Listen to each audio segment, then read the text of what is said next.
Hello and welcome to my channel, and I'm Stephanie, and these are my most disappointing and worst books of 2017. So of course I have to have that disclaimer on there that these are the books that I found to be disappointing and the worst of the year. It's not an attack on anyone in particular.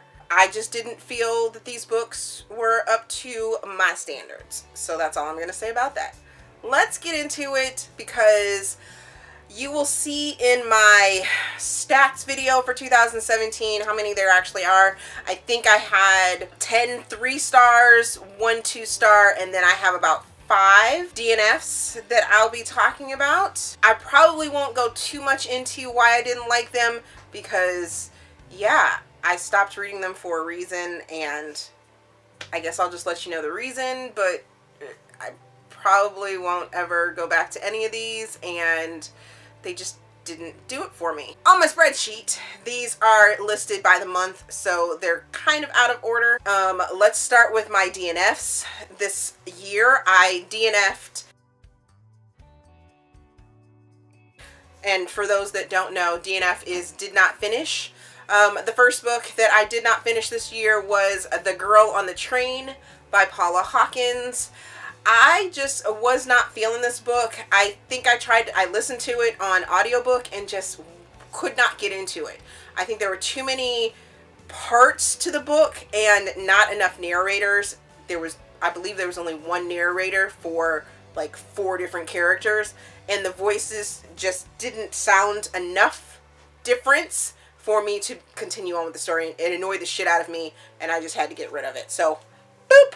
That one went away, and I probably will not revisit it. The next book I DNF'd is Beauty of the Beast, Fairy Tale Retelling #1 by Rachel L. Demeter. And this was actually an ARC that I received, and I could not, for the life of me, get past like page number 3 or 4, not even 10% into it. I just could not do it. It just was not feeling it at all whatsoever.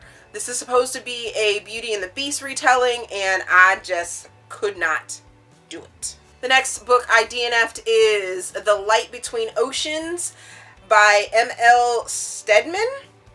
And I was going to listen to this one as an audiobook, and I just really couldn't get into it. Just couldn't.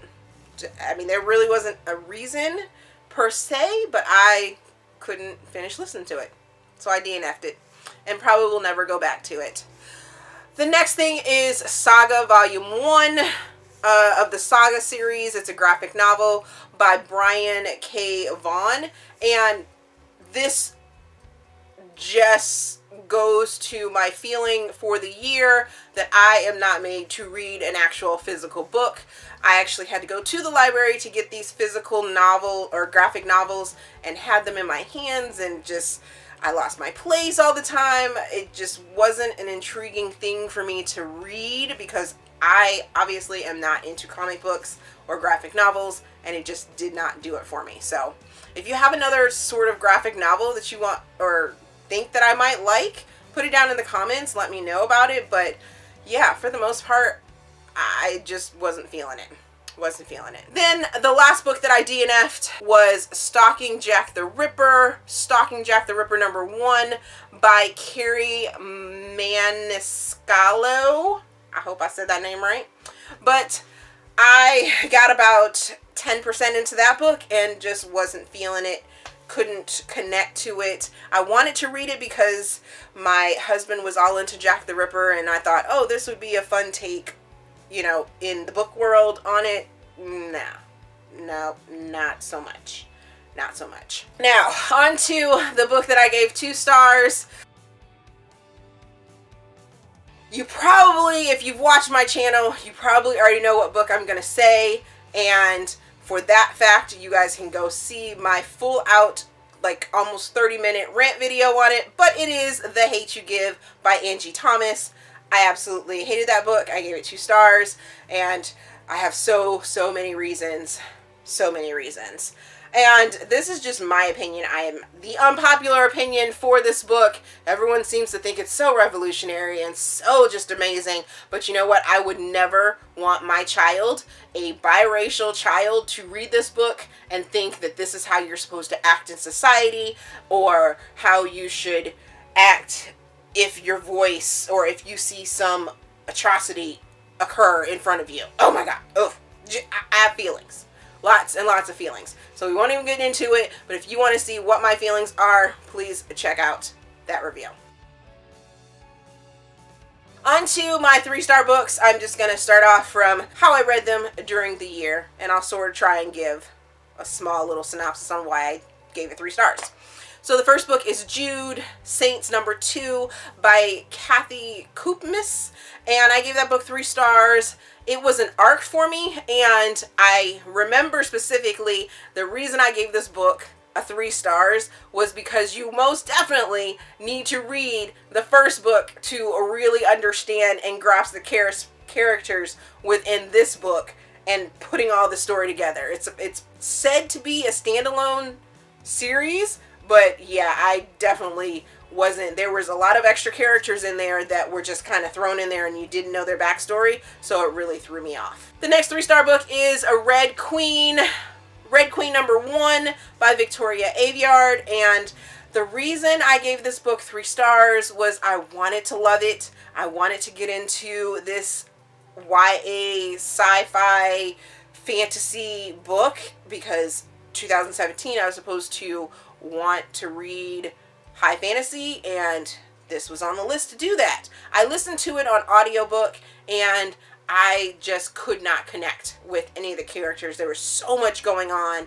and like I said, I wanted to love it, but I just couldn't, so I didn't finish the series out. So let me know down in the comments if this series actually gets better. Maybe I'll revisit it next year. Next book is Who Needs Air by Casey Graham, and this book I received as an ARC, and I read it. I enjoyed it, but then 75% into the book, I want to say, it just sort of went off the rails for me. It started taking a turn and a twist, and I was like, what? Huh? So this story is about a couple that he's a writer, she is a historian or a curator. Yes, a curator in a museum.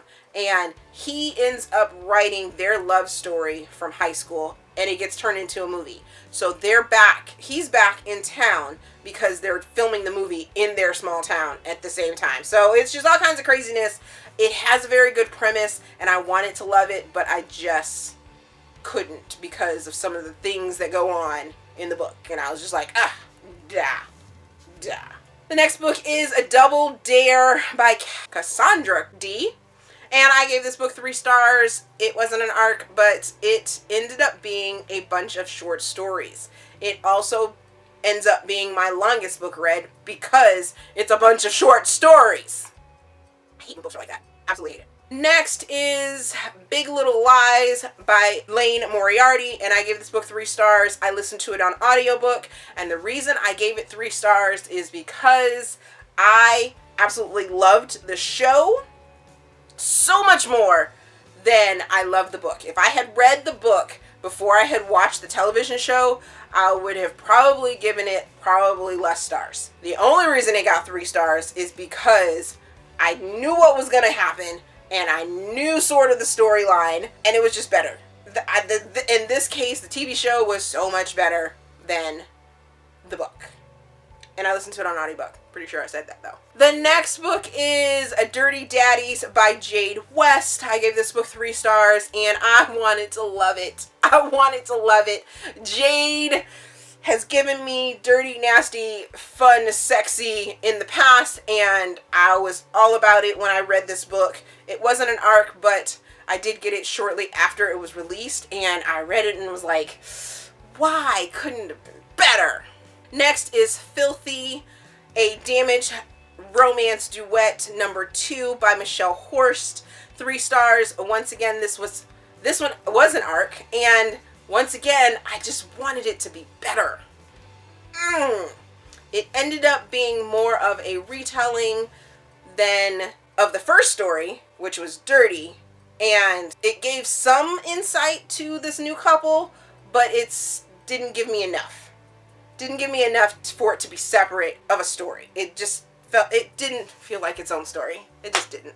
Next is going to be Roman Crazy Broads Abroad, #1, by Alice Clayton and Nina Bocci. And I give this book 3 stars. I listened to it on audiobook, and it started out so fun. It started out as this woman that found out her husband was cheating on her, so she went and decided to stay the summer with her best friend in Rome, Italy, and some things from her past started popping up, and it started out fun and sexy and funny, and then it just lost me, and I was like, ugh. Then we have The Gravity Between Us by Kristen Zimmer, and I gave this book 3 stars. I listened to it on Hoopla Digital, and this book, I enjoyed it, but there was too much damn drama. This is a female romance, sort of coming of age story, and I really enjoyed that aspect of it because I was reading it for Contemporary-a-thon, I believe it was, and I was like, yes, oh yes, it's so good, you know, it's gonna be good. It's a female romance, and how many of those do you have out there? But this one was just packed with drama, and unnecessary drama at that. A little drama would have been nice, would have been okay. Some of the drama was, you know, okay, but then it just kind of went overboard and was like, oh, bleh. Enough of that. Enough. Finally, my last 3-star book of 2017 is Refrain and Reprise, a Falling Star novella number 3.5, which is also Falling Stars series number 6 book. This is a standalone book by Sadie Gruber, and I wanted to love this book. It was an arc. I wanted to love this book, but there was so many mentions of some of the other characters from the other books in it. It started off amazing, and I loved the story, and it was sassy, and it was sexy, and it was, you know, intriguing because you have this rock star, and then you have this opera singer, but they both sort of have a twist going on, and they have this off-the-charts chemistry, but they hate each other, and it was good, and then all of a sudden, we're talking about the other band members and the other characters from the other books, and I'm like, you threw me out the story. And then we went back to them, and then it was too short for me, and I just wanted more out of it. So that was actually more like a 3.5 book, but you guys know Goodreads, and Goodreads only lets you do whole stars, so yeah, that one only got 3 on the Goodreads charts. So those were my most disappointing and worst books for 2017. Do you agree with any of those? Let's discuss in the comments. Maybe there's something I didn't see that you guys saw, and maybe I'll revisit some of them, like the 3-star ones, maybe. But I definitely would recommend the 3-star ones, but anything below that, the 2-star and the DNFs, not recommending them. No, not gonna do it. Let me know some of your worst ones, because these seem to have, these videos, people like when we talk about, we badmouth things. And we don't mean to badmouth things. We don't mean to badmouth the book. The books just didn't work for us. And that's what I feel these videos are. These books just did not work for me. And that's what they are this year. Didn't work for me. As always, if you enjoyed this video, please give me a big thumbs up and subscribe to the channel. Also, there is a feedback form down in the description box so you guys can help me improve my channel. I started a Goodreads group and a blog, so please go check those out. Happy New Year, and see you guys on the flip side in 2018.